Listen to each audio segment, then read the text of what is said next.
Здравствуйте, товарищи, и добро пожаловать, и счастливая Pascha. Hey, that is a combination of words you probably didn't hear all that often in Soviet Union. At least I assume so, because Easter was probably not their favorite holiday. Also, I assume today is not Easter in the Russian Orthodox Church. Anyway, hello and welcome everybody to Lost Girl's Diary. We're finally doing something everlasting summer related again. Yay! We haven't done something in a while again. But there isn't so much stuff you can do in English, that's the problem. And you know, my Russian, as great as I am, and as great as Yandex Translator is, together we're still just a combination of very few phrases, like 5 or something.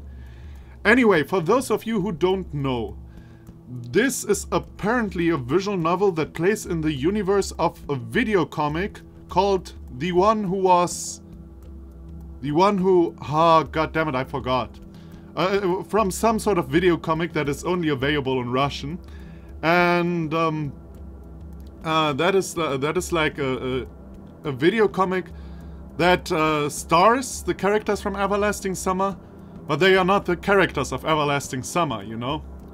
And this visual novel here again plays in the same universe, but they're not the same, apparently, as far as I understood, they are not the same characters as in this video comic. And if you're confused now, don't worry, I'm confused too. So let's jump right into this and see if later we will be less confused. Hey, voice actors! Cool, but very silent. Let me check if you can hear them. Alrighty, I checked and you could barely hear it, but I cranked the volume up in general. I hope it's just not too loud though now. But I guess we will see. Оно приближается. Снова этот кошмар. Столько времени прошло, а до сих пор снится тот лагерь. И Слава, и остальные. Is this the main character? Is the main character female? I mean, as mentioned, this is based apparently on a comic or a video comic or something. So man, I have no idea. Раз за разом во сне я переживаю тот день, но теперь не засну до утра. I mean, if I remember correctly, the main character of that visual novel was Slavia or something. So... Тонькины записки. Помню, как она носилась по всему лагерю, выспрашивая новые страшилки. Если бы я знала, что эта тетрадь может спасти нас. But obviously, here Slavia is not called Slavia. Среди обычных страшилок Тоня написала целый рассказ. Даже меня туда засунула, правда, под другим именем. Студеным январским вечером в санатории-пансионате собралась пестрая компания. 10 p.m. X-Hotel. Hey, I got an achievement. Hey, and the voice acting is gone. Well, that was short-lived. Lisa. Okie dokie. So, judging by your hair color, I assume you are what I know from Everlasting Summer as Genia. On the other hand, I wouldn't bet any money on it. Maybe you're just a new character. Everything is ready, girls. Come down. Or maybe you are Genia. Or maybe you look so scared you're probably Lena or something. I'd rather read a book in my room. That is probably Lena, yeah. That's the Lena character. Nastya. Sorry, but that sounds so much like nasty. Or at least it is so much written like nasty. It's just too good for Ulyana. Like, it's such a good fit for Ulyana. Let's go, Olya, please. Fine. Yay! Looks like someone dressed up tonight. Sasha, is that left or right? I mean, left is obviously the Alisa, and right is the Slavia character that is named differently here. But who of you is Sasha? It's none of your business, Sasha. Why don't you ask Lisa why she has put on so much makeup? Man, people, you have problems. Also, not gonna lie, I like the lily hair on Slavia. It's like the best of both worlds, you know? Yay! She always does, but you... whatever. Go light the candles. You got it, boss. I'll go get more candy. Way to go, sweet tooth. Sweet taste builds sweet character. Ha ha ha. Kids are kids. Hey, Sasha, isn't it bedtime for her already? Ah, okay, so Sasha is Slavia. Lily Slavia. And not gonna lie, I'm actually a big fan of the hair. I mean, it's so unrealistically long that it's kind of ridiculous. But on the other hand, I mean, all the way for the Slavia hair, for the Lily hair on Slavia. 2 thumbs up. Although I also like Slavia's hair, not gonna lie. Not yet. Just let her stick around for a while.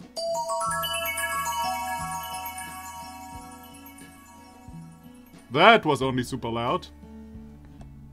Okie dokie, I crack down the sounds volume a bit, so next time I won't die of sudden shock when a sound happens. Alrighty, okay, now just to sum it up, do we have... Yeah, we have the already read dialogue. So, Lisa is what I assume is Genia. I have no idea actually. Ulya is obviously Lena. Nastya is obviously Uljana. Sasha is Slavia, and Vera is Alisa. Okay, I think I'm good now with the names. Alright, not so confused anymore. I'm just not sure why you create a story with them having all different names, but I won't question it. Knock knock, who's there? Braden Walker. Wrestling references.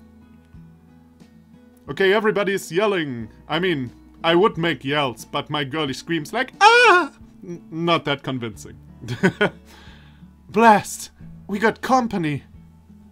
Who's there? It's us. Who is us? It's Stjopa and I. Open up, Vera. It's freezing out here. Stjopa. Is that a boy's name? If so, in Steam I already saw Electronic and Shurik, so... No, we'll stay. I always say Shurik, even though it makes no sense, so I'll keep it Shurik, just for the hell of it. Vera. I've asked them to come, right? It's gonna be more fun that way.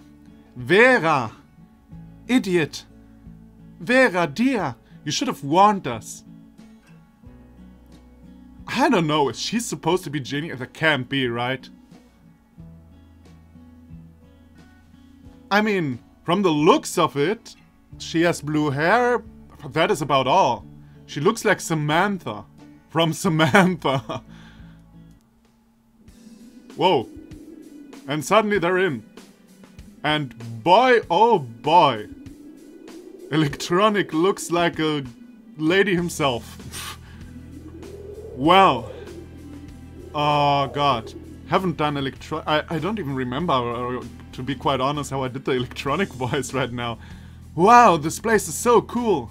Even have a fireplace. Wow, really? Really? So Shurik is a ladies' man here? Okay. Hi, girls. Good thing I gave him the deep voice in Everlasting Summer.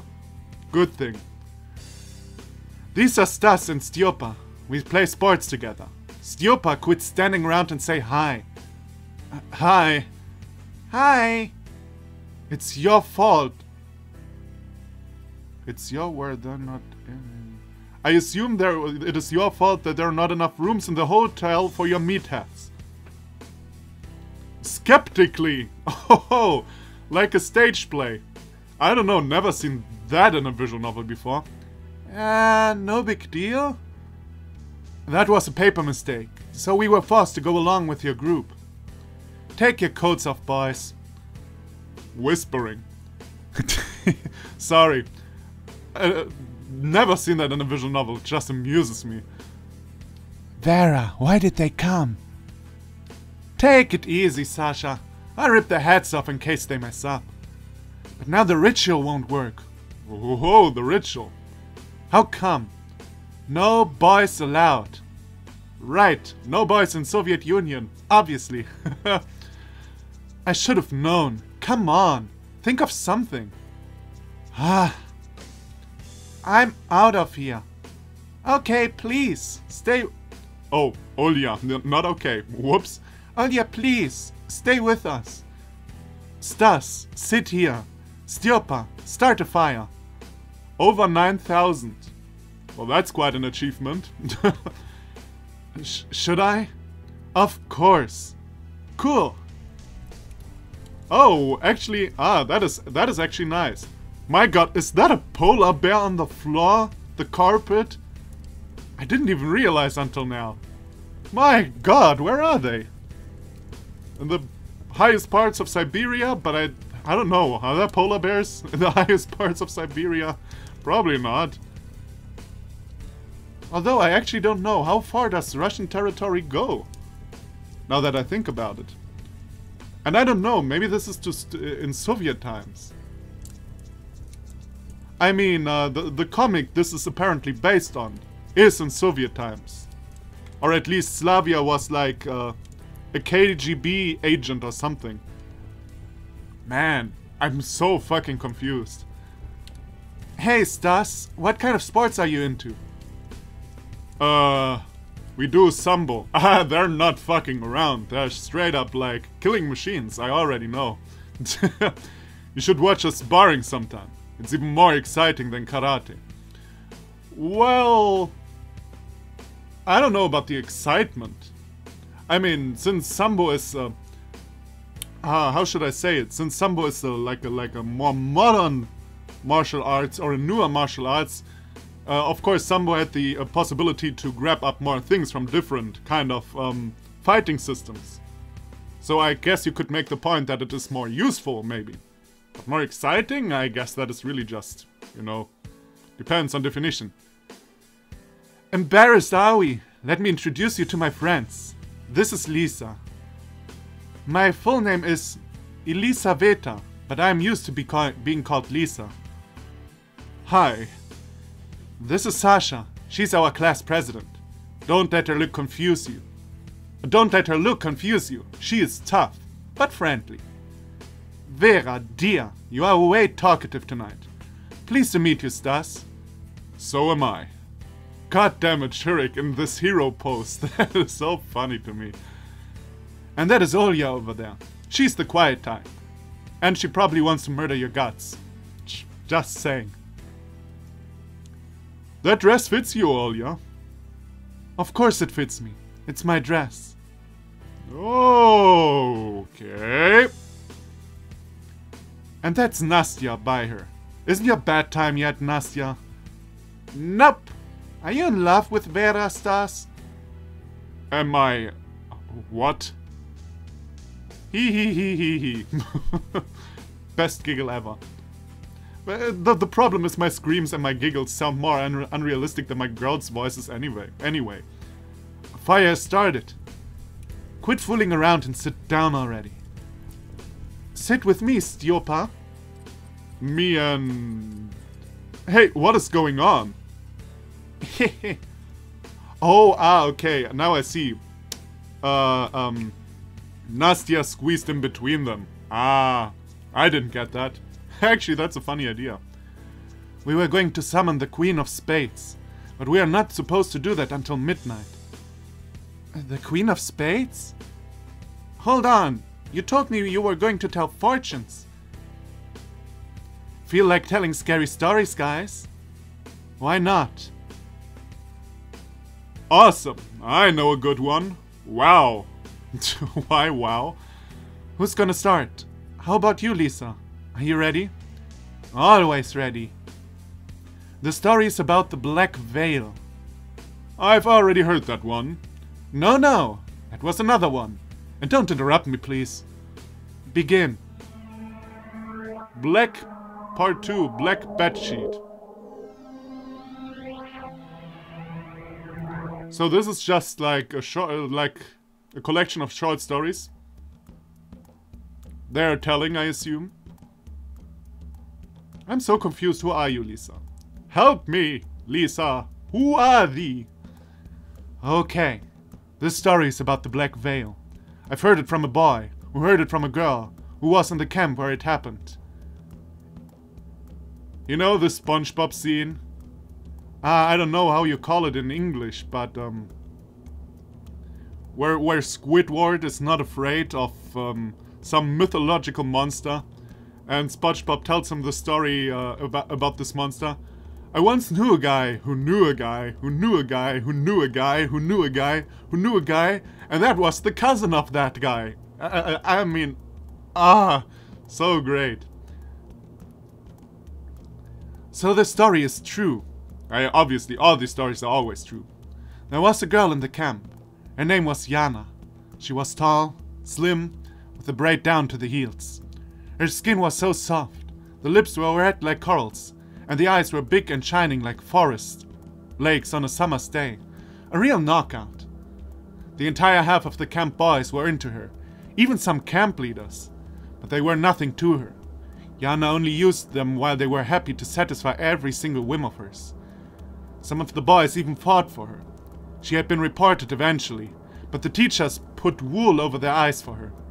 It only took her one guilty face to make a clean getaway. And that was it. No one would say a word. She changed boyfriends like socks, but some of them got lucky to what? Okay. You got me. What? I didn't. What? Huh? Did I miss something? No one would say a word. She changed boyfriend and you got me.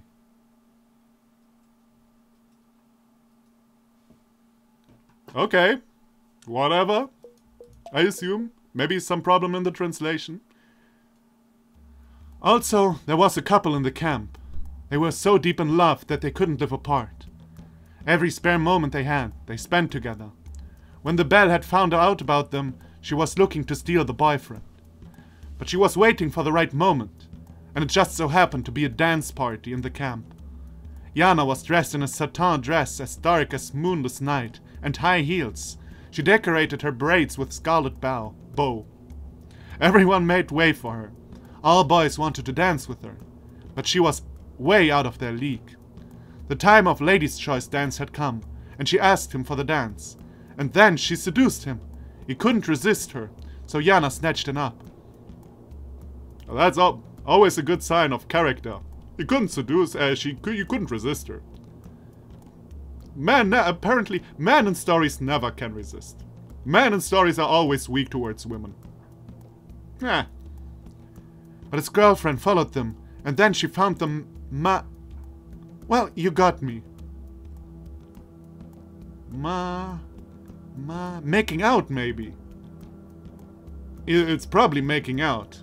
I mean, what else is there with M-A? I didn't. Making out. You really confused me. Oh, now I get it. She stopped herself speaking because Nastya is there. But you got me makes no sense in that context, to be honest. Ew. Shut up, you all. That's how it was. The next morning, camp leaders were counting children and found 2 of them missing. The 2 were the girl and her boyfriend. They were looking for them, and they found the boy lying in a valley with his bones broken, as if he was grasped with a gigantic hand. And the girl was found too, hung on a tree. There was a note under the tree, but what was written in it was kept a secret. Chaos reigned the camp. Neither the police nor the ambulance nor the fire department could make any sense of what happened. Emmy obviously got crushed her and hanged the girl. I mean, that's pretty easy. You know he does that. Did you ever read the Bible? But I thought... Ouch! Stop hitting me, Vera!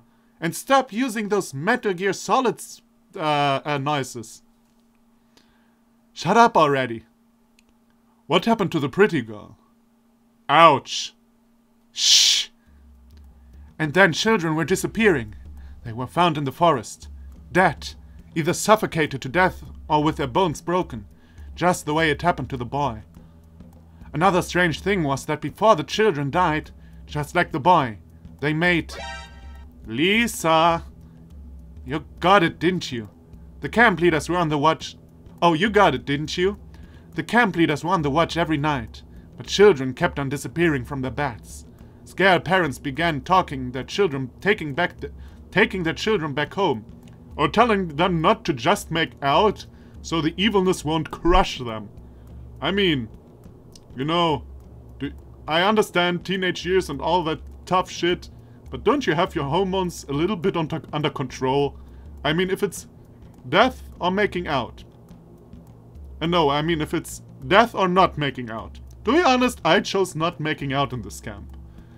The camp will eventually end. But as we learned in Clannad already, it's probably me just being prude. The principal had a heart attack. Moreover, the rest of the children stayed up all night, hoping to catch the murderer. When clock counted 12, they saw his window swinging open as the black veil flew in through it. It grabbed a sleeping kid, tied him up, and took him to the outside. Everything had happened so fast that only one boy managed to hit the veil with a stick. After the stolen boy was found dead next morning, the eldest camp leader confessed about what was in the note. There was a curse written in it. The suicide girl cursed the entire camp. So she murdered herself? Wait a minute, did I get something wrong? Let me...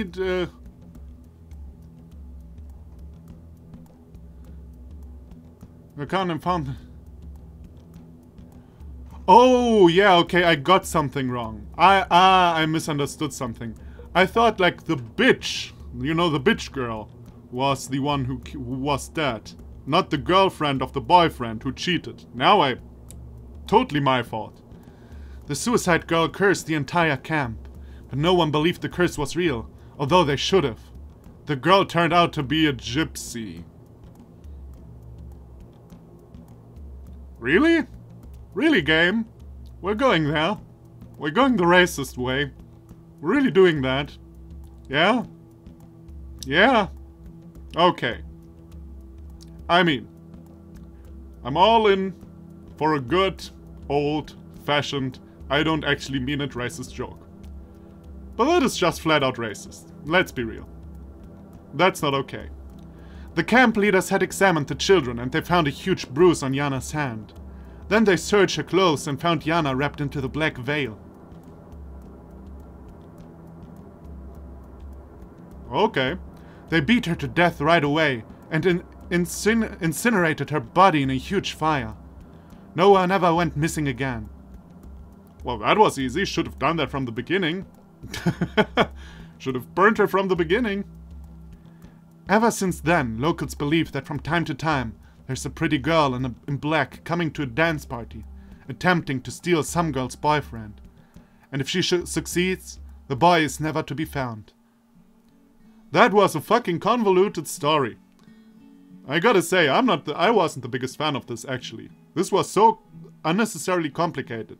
So there is like a girl who woos everybody all the time, and there's a boyfriend and a girlfriend, and she stole the boyfriend, and then everybody died, and the suicide girl hunted the people, and now the girl who was killed in a fire hunts people.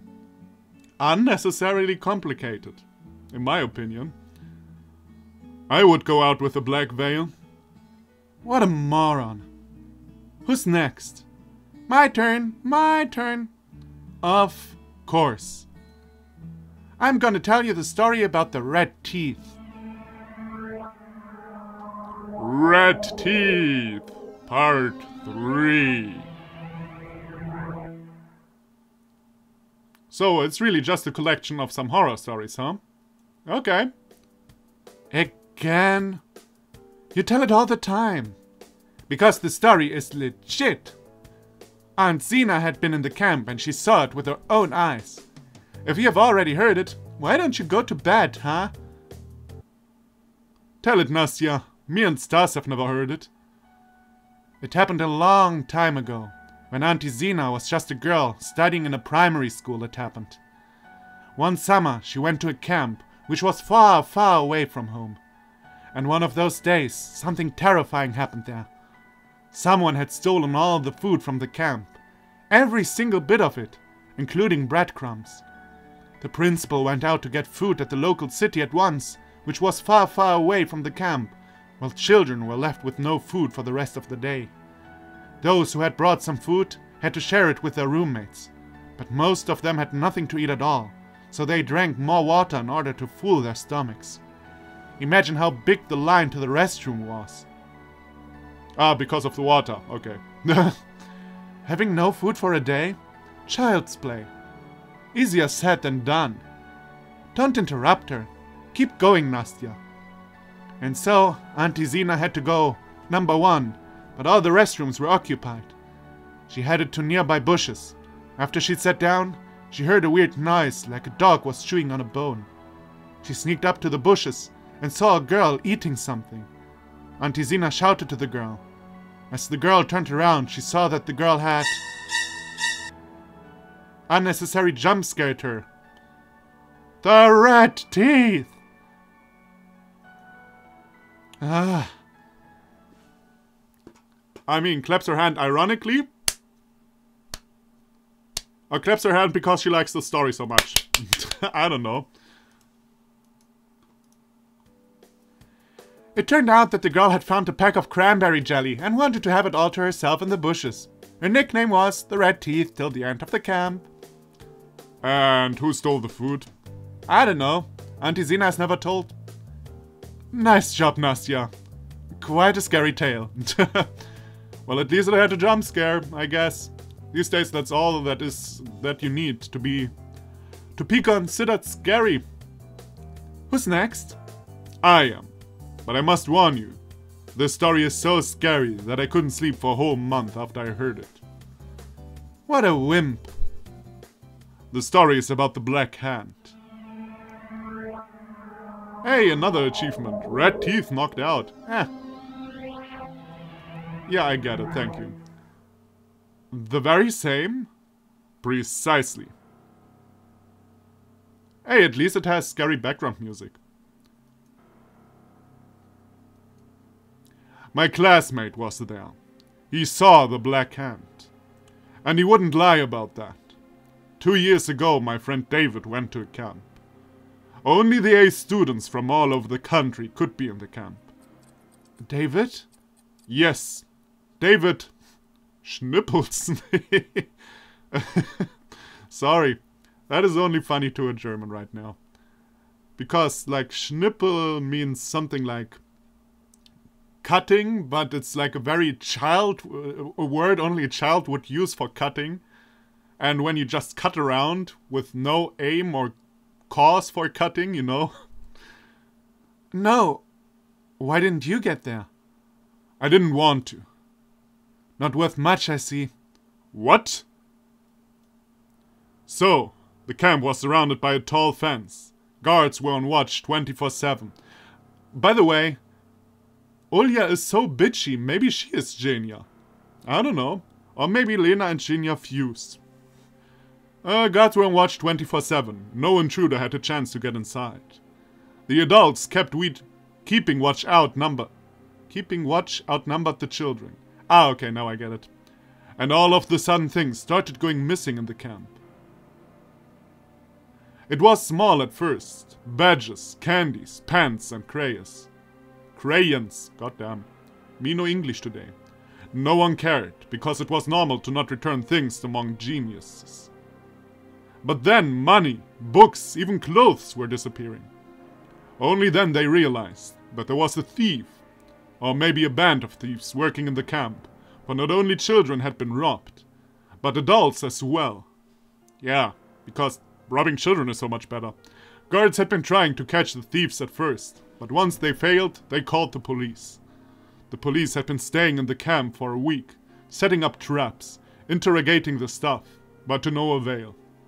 Meanwhile, the stealing continued.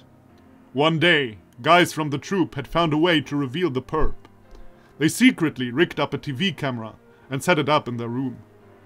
No one else knew it was there.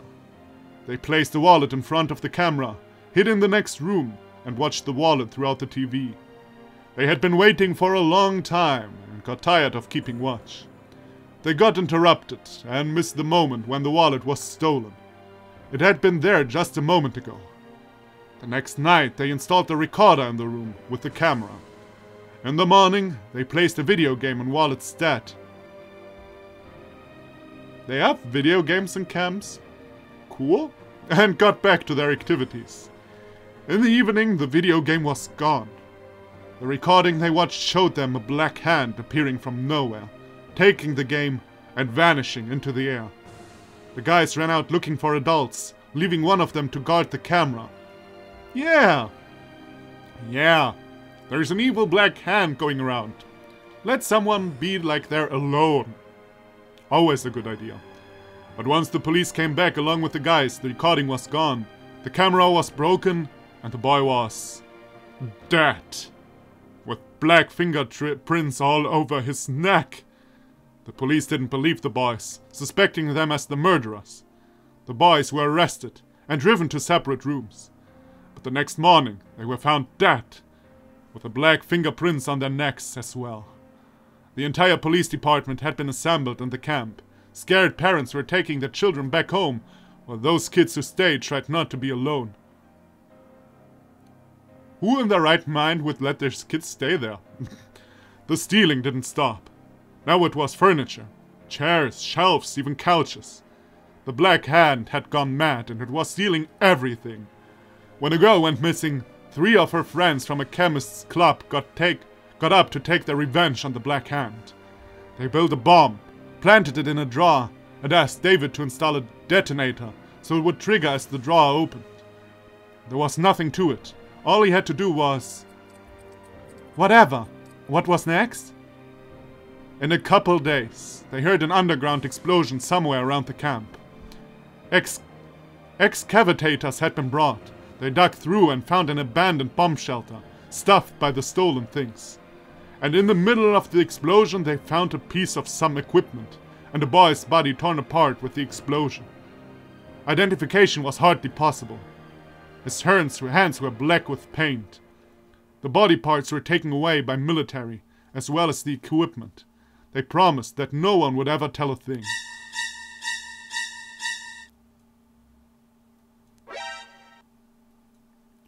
My candies are gone! The black hand took them!